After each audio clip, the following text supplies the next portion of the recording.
Hello, you are watching Set J of the Virtual SG series, Eastern Exposure.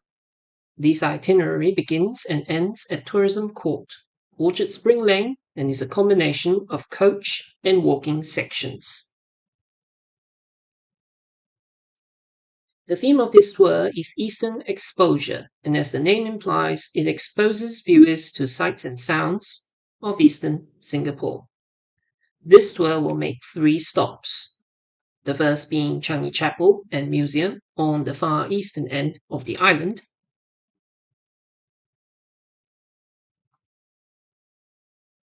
Then Tampines Town Centre, an award-winning satellite town and regional centre for eastern Singapore.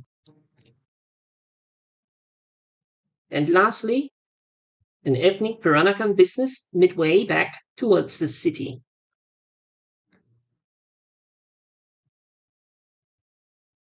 As the furthest stop is at the extreme end of the island, the in-coach journey would be longer than usual.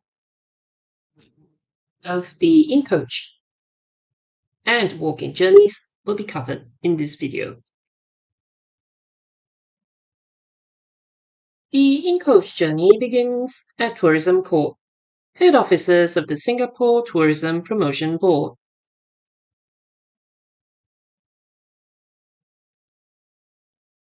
Passing along Orchard Road, Basah Road, and Marina Centre before turning into the expressway out of the city.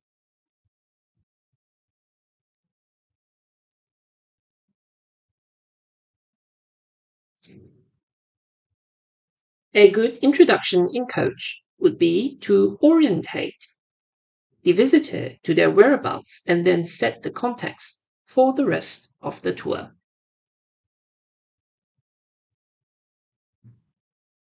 The main island of Singapore is in the shape of a diamond, 50 kilometers east to west and 30 kilometers north to south.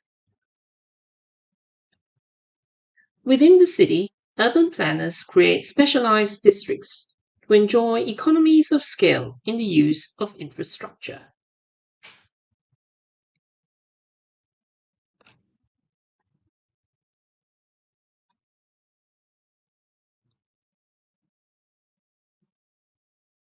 Orchard Road is a retail and shopping district catering to consumers looking for high fashion and fine dining.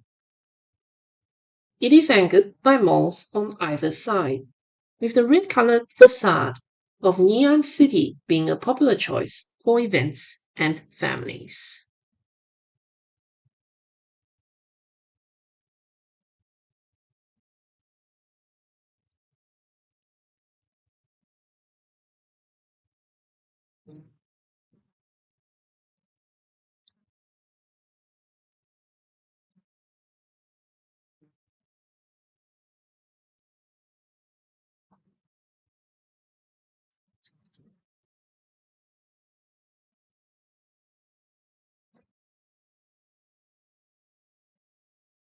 The road is also remembered for its majestic trees, a common talking point of how this city embraces nature in urban design.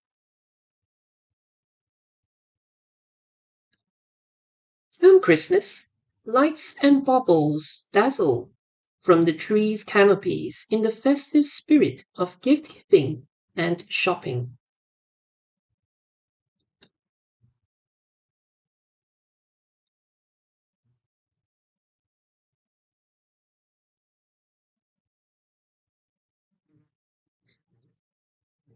The shopping street extends all the way to the doorstep of our President's official residence and compound, the Istana Singapura.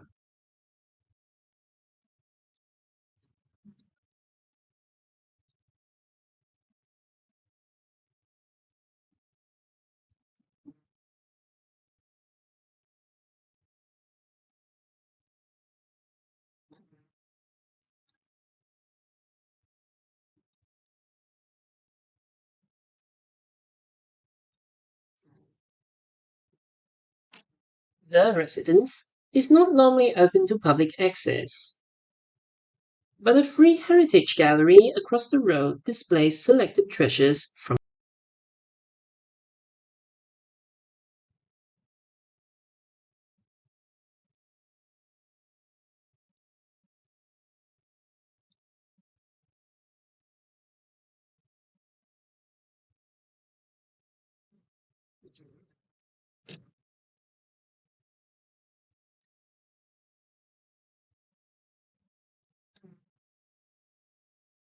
retail therapy gives way to mental therapy at Basah, with a collection of schools and museums to educate and inspire the curious seeker of knowledge.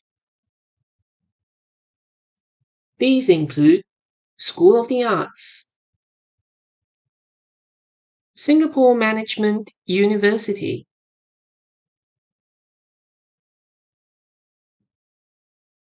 and the Singapore Art Museum.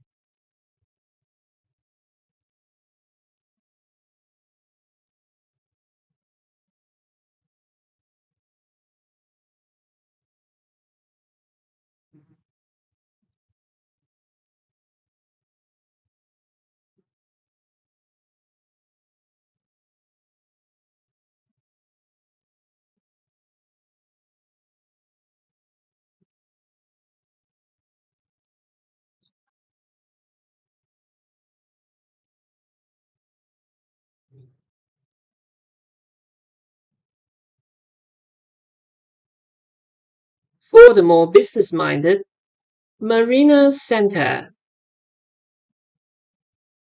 offers offices, meeting places, and exhibition halls for all tastes. From the formal Singapore International Convention and Exhibition Centre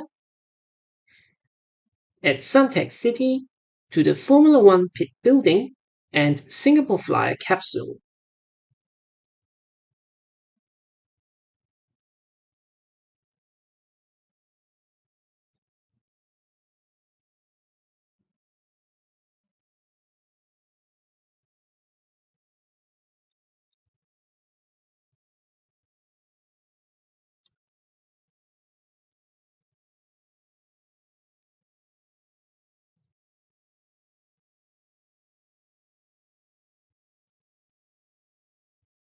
Every success in your business meeting is boosted by attention to feng shui in this district, with the Fountain of Wealth, once the largest in the world, at its center.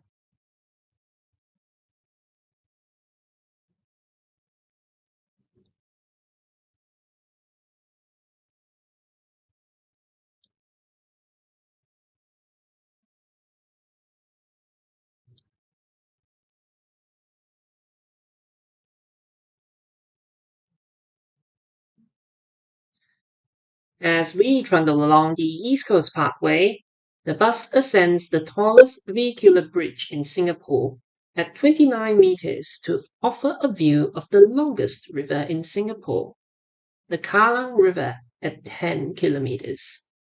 Some of Singapore's first waterfront condominiums surround the sporting district and its main icon, the National Stadium.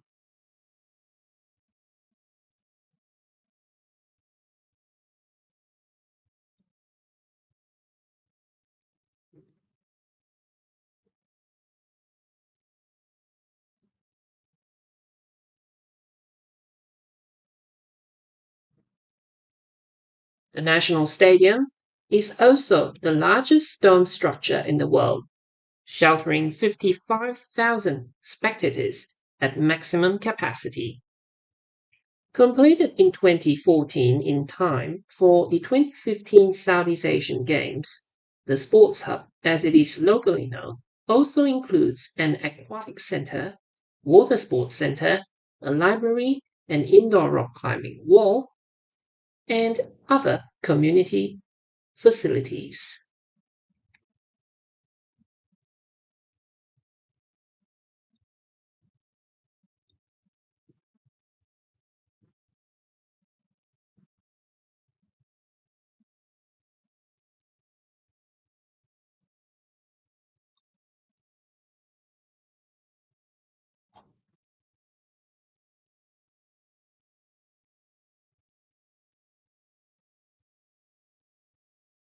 Private apartments line the expressway for most part of the journey, affording their owners a sea view of the harbour and neighbouring Indonesia.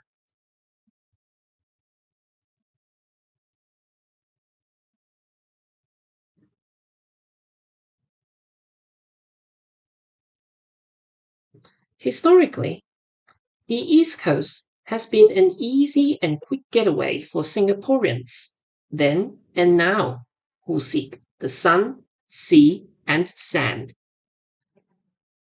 The beach is the longest stretch of uninterrupted sandy coast in Singapore at 15 kilometers. It may be hard to believe, but the entire beach is only 50 years old, created using sand from hills further inland.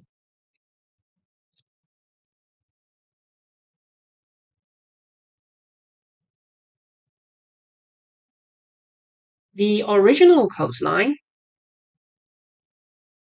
which this bus will pass later on its return journey, is about 1 kilometers north on East Coast Road.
Deserving special mention are the social housing blocks of Marine Parade Town.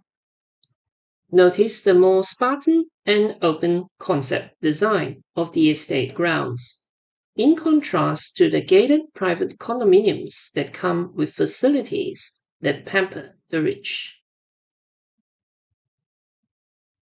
Despite seeing so many private apartments along the way, more than 80% of Singaporeans actually live in social housing estates, such as this one at Marine Parade, locally known as HDB flats, so called after the developer, the Housing and Development.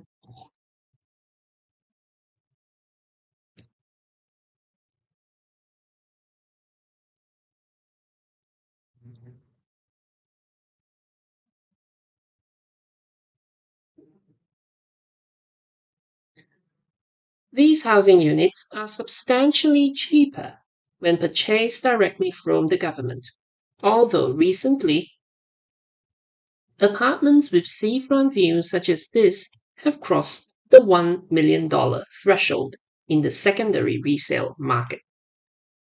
Most Singaporeans also live in such housing estates which are located far from the city centre, such as the one we will be visiting in our second stop.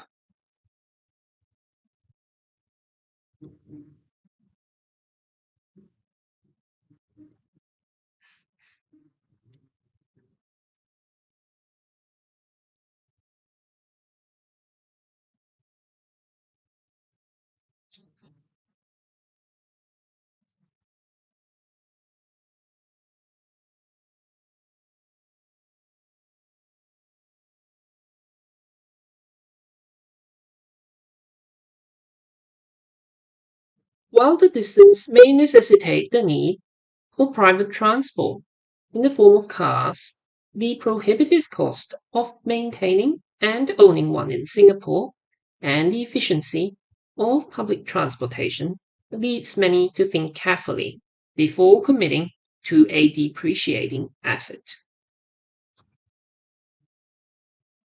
In order to own a vehicle in Singapore, one must submit a bid for a certificate of entitlement, which, as the name suggests, entitles the holder of the certificate to the ownership and use of the car on public roads.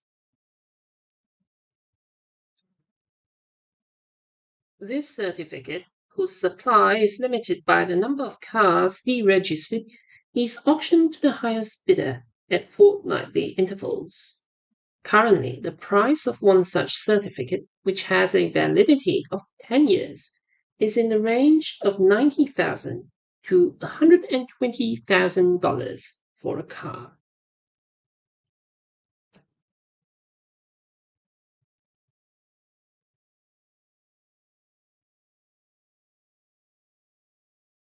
One may notice the further east we travel, the shorter the buildings go.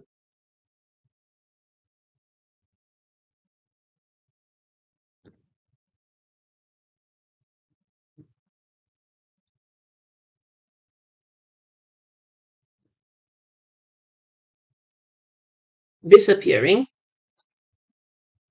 finally, to verdant golf courses and aviation facilities.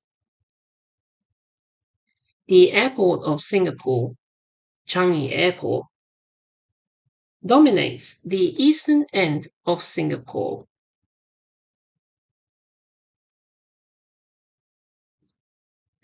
With 4 terminals and one more on the way, connecting to over 400 cities in 100 countries, it handles 63 million passengers pre-COVID pandemic.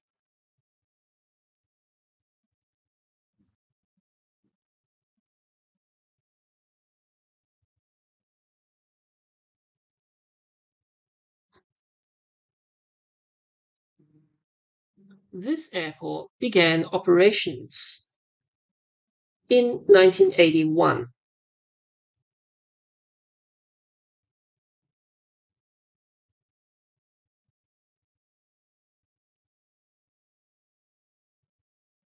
Before being known as the gateway to Singapore and the world, Changi was predominantly a British military encampment guarding the mouth of the Johor Strait.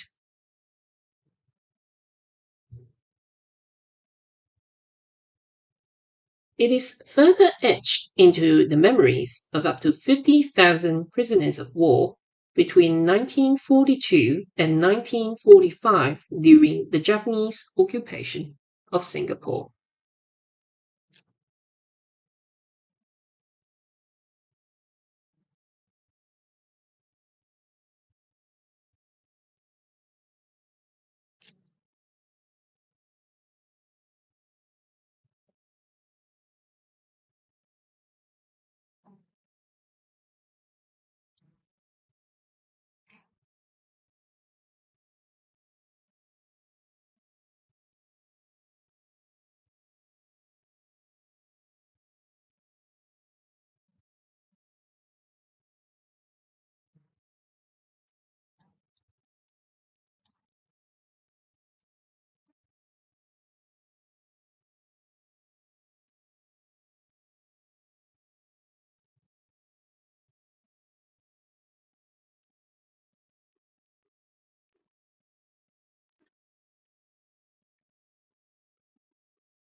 Our first stop at Changi Chapel and Museum attempts to document and recall that dreadful episode.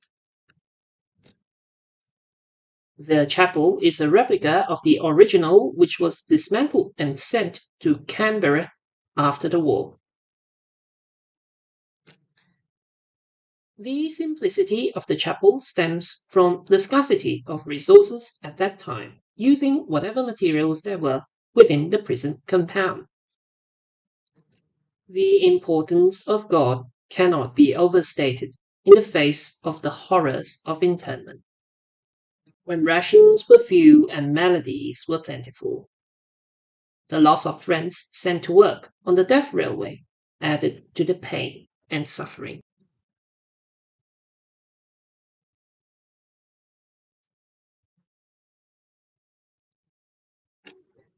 Articles of hope provided comfort and relief to many and helped them survive till the end of the war. The Changi version of St. George's Cross is one such article fashioned out of an artillery shell. The Changi murals, biblical drawings of nativity, ascension, crucifixion, the Last Supper, and St. Luke in prison lifted spirits from despair. The crucifixion in particular tried to emphasize the concept of forgiveness of their aggressors, who were only acting under orders. The museum's murals are again replicas of the originals, which are in a restricted military area. Together with soldiers from the Commonwealth, European civilians were also interned in Changi. Women civilians documented the moment by sewing quilts. As they were separated from men, they attempted to send messages through these articles, again an avenue of hope and consolation to continue to live.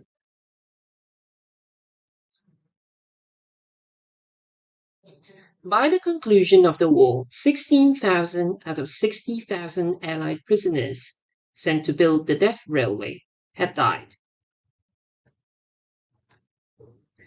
With the survivors a bag of bones, barely clinging on to life. While the Japanese were eventually defeated by the Allied powers, the failure of the British to defend Singapore was the beginning of the end of the great empire of Britain.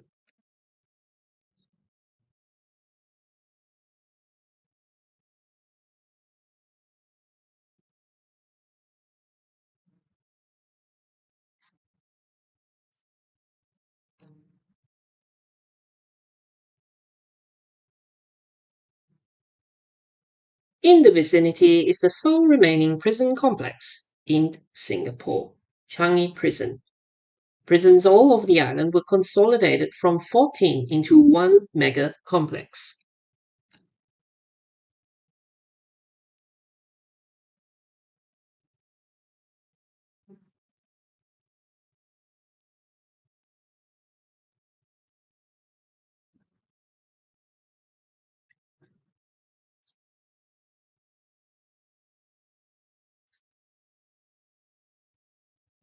Except for the front wall of the old prison, the entire prison was demolished and redeveloped.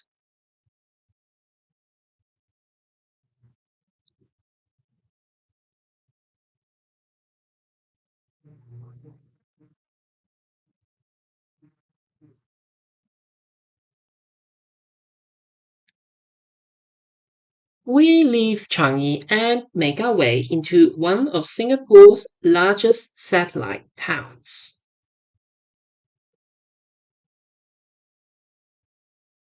Tampines New Town.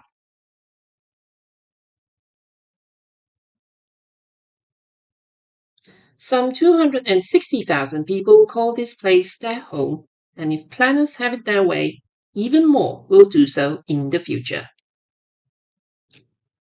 The town is extremely popular with households whose livelihood depends on the aviation industry due to its proximity to the airport. This town is also a regional center in the east with branches of government agencies at its town center.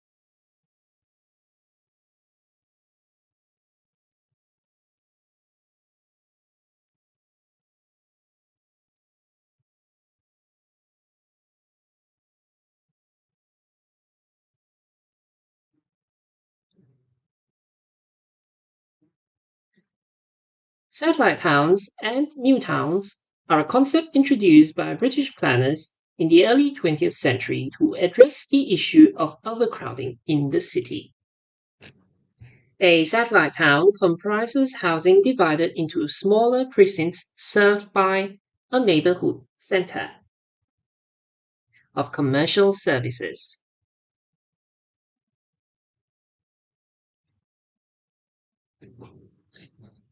Precincts in the town are then all served by a single town center, providing administrative, transport, marketing, and recreational facilities.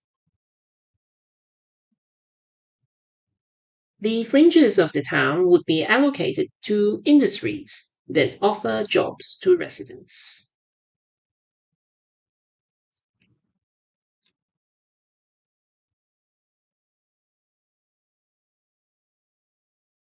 This concept was adopted by the Housing and Development Board in developing the social housing town of Tampines and all new towns.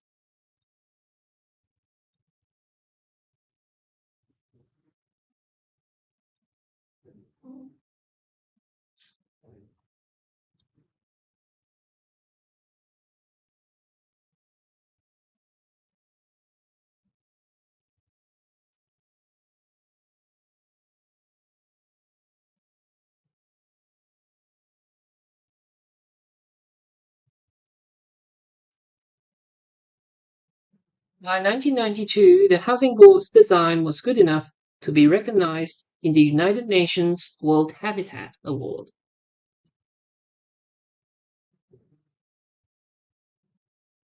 The proximity of Tampines to the airport explains the lower maximum height of buildings here. Whereas the tallest HDB flats in town go up to 50 stories, flats in Tampines are well below that.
The town centre is geographically located in the heart of Tampines Town. It is anchored by two bus interchanges with trunk and feeder services to other towns and within the town, respectively. Next to the bus interchanges are stations, two metro rail lines that provide speedy access to the central business district. Not only is the town center the transport hub of the community, it is also the commercial center.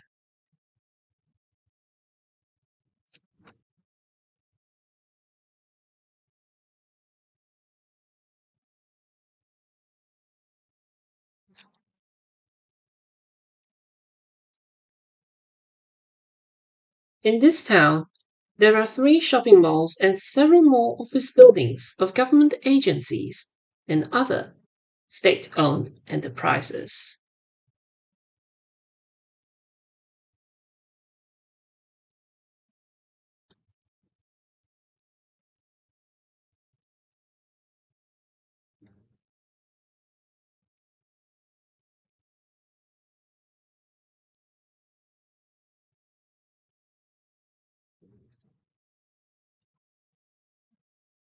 The importance of Tampines Town Centre was elevated when urban planners undertook a policy of decentralization to reduce congestion in the city. Officers were encouraged to move to regional centers such as Tampines, where land is plentiful and cheaper, and where there is a ready catchment of customers within commercial reach. The other two regional centers are Woodlands in the north and Jurong in the west, of which Jurong has been earmarked to be the central business district of the 21st century.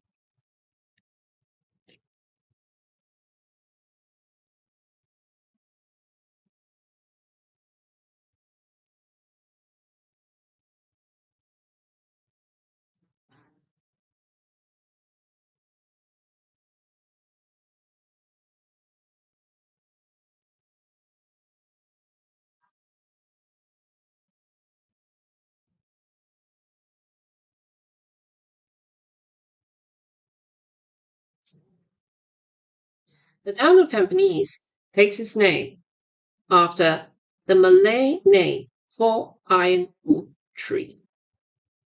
The oldest part of the new town is about 40 years old, with the area being a sand quarry and military training area prior to development.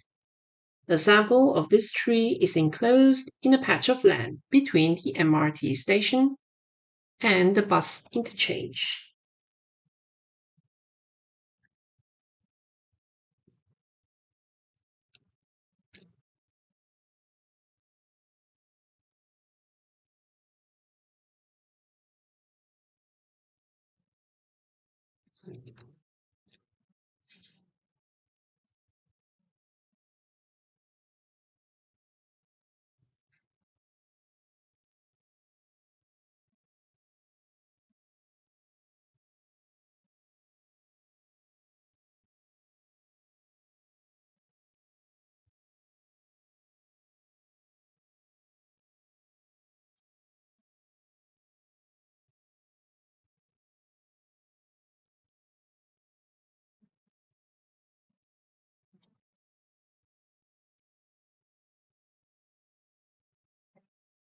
As the weather of Singapore is warm and humid, dressing for comfort tends to take precedence over dressing for the occasion, explaining the prevalence of singlets, shorts, and sleepers, even in the heart of town.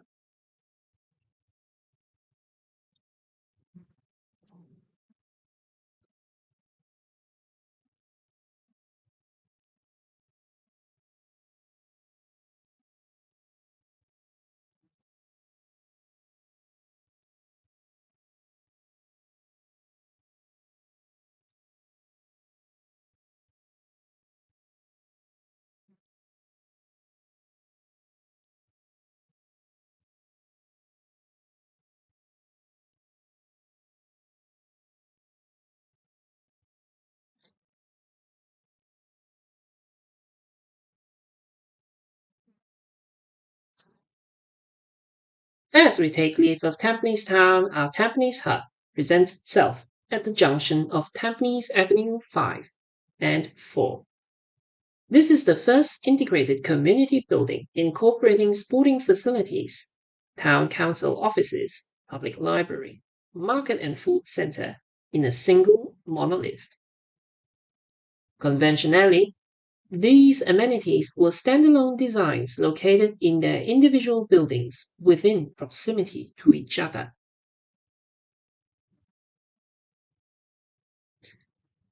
However, intensification of land use has seen the increasing co-location of infrastructure within commercial and mixed-use buildings.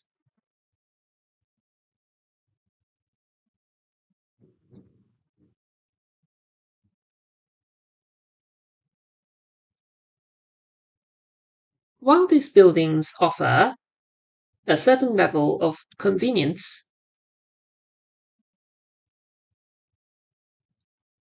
such concentration can aggravate congestion and overcrowding at peak times.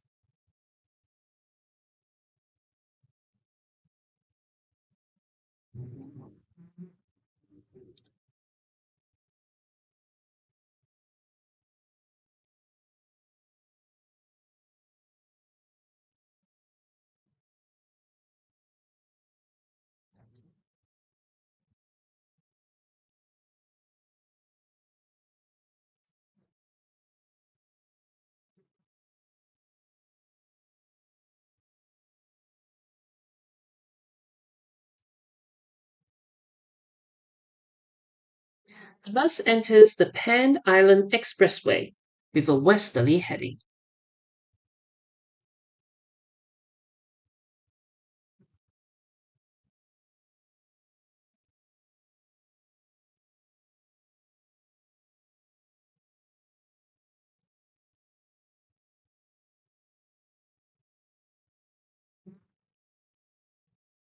This is the longest expressway in Singapore, with its eastern end being Changi Airport and its western end connecting to Malaysia's national highways via the second link.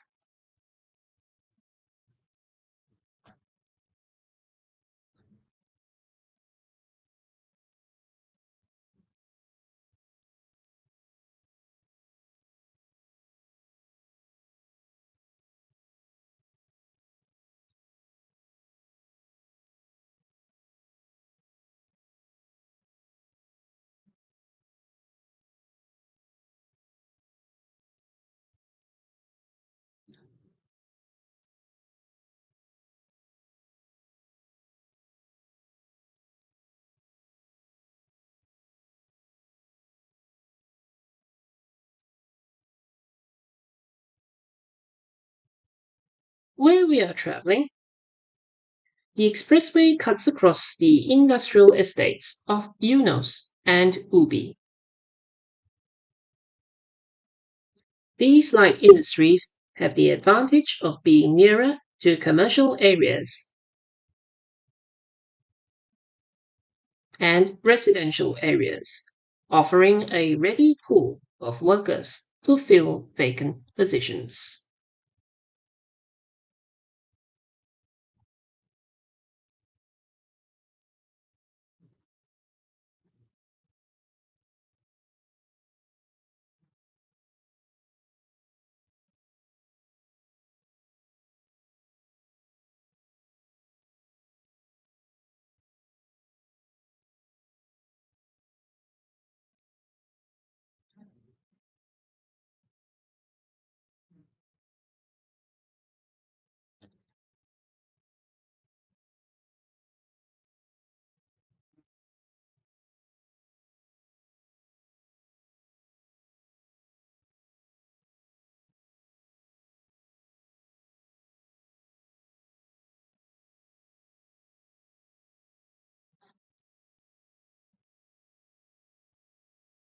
Like homeowners, the scarcity of land sees industries stacked one on top of the other in what is known as flatted factories.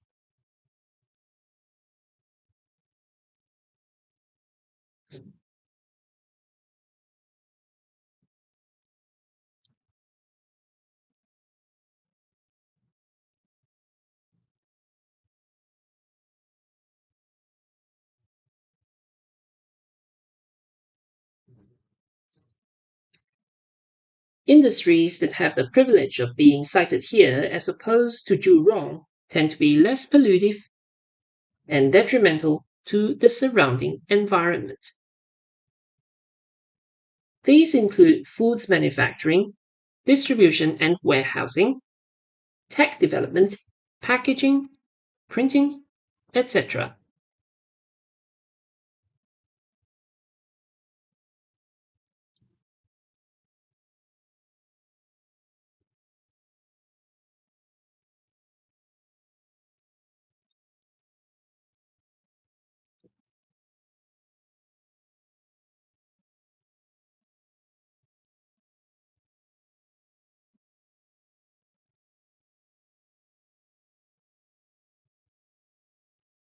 At the Paya Lebar exit, the bus passes Paya Lebar Quarter and Tanjong Katong Complex.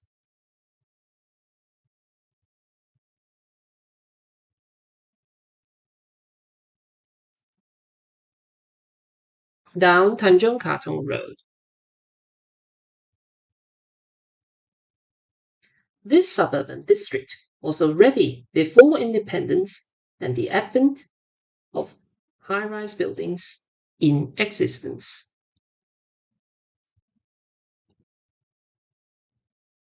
As early as 1926, electric tram lines used to run from the city centre to terminate not far from here at Geylang Road.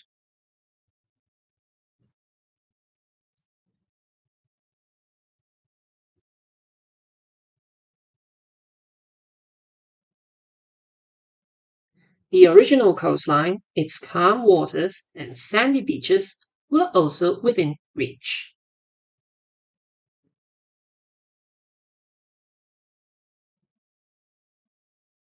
Many holiday homes were thus built on land in this area, with many still holding land titles in perpetuity as freehold or 999 years, a legacy of the British colonial administration. Mountbatten Road and East Coast Road marks the boundary between land and sea before land reclamation was carried out in the 1970s.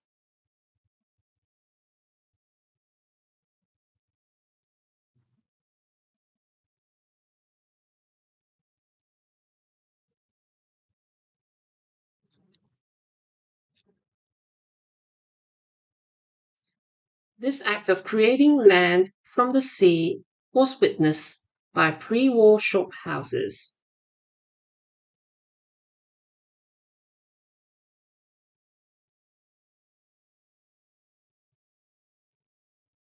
Along this side of the road.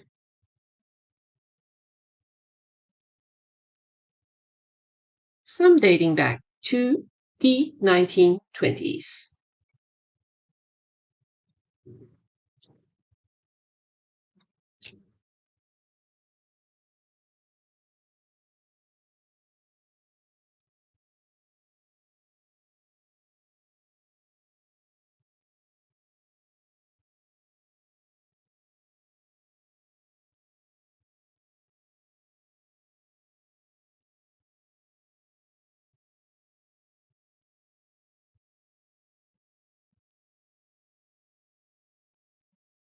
It is also the final stop of this tour.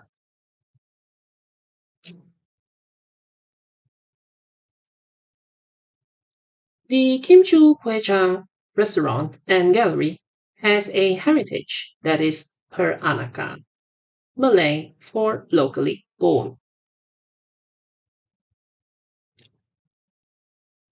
Their culture predates the arrival of the British, unlike most Singaporean ethnic Chinese and Indians who arrived after. A Peranakan is a locally born child of a Chinese or Indian trader who had intermarried with the local Malays and settled in the community prior to the arrival of the British. They brought with them traditions from their homeland, which over the years were adapted and mixed with local traditions to evolve into a distinct culture. Often well off because of their history as traders and competitive advantage of communication between locals and foreigners, the elevated social status of this group contributed to their insular character and preference of marrying their own. In this way, the distinct culture was perpetuated until the modern concept of true love unseated the tradition of arranged marriages.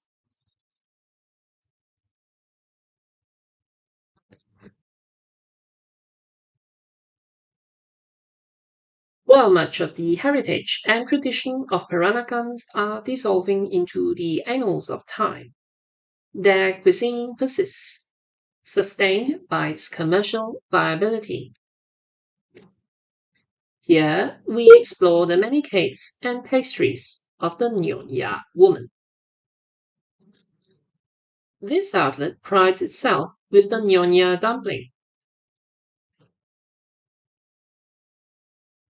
a rice dumpling of winter melon and meat filling wrapped in bamboo leaves and steamed. Other sweets include the colorfully layered Kueh lapis sticky cake,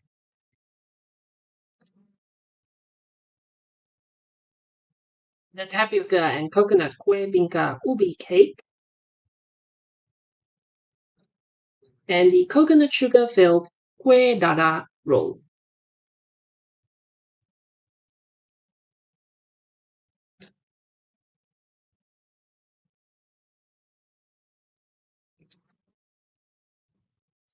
The cultural origins of the Peranakan ethnic group can be deduced from the traditional Nyonya ladies' costume, with Chinese floral patterns, geometric Malay laces, and cutting and batik colors. Besides Singapore, traces of Peranakan heritage can also be found in the other two Straits settlements of Malacca and Penang, Georgetown, with some local variations.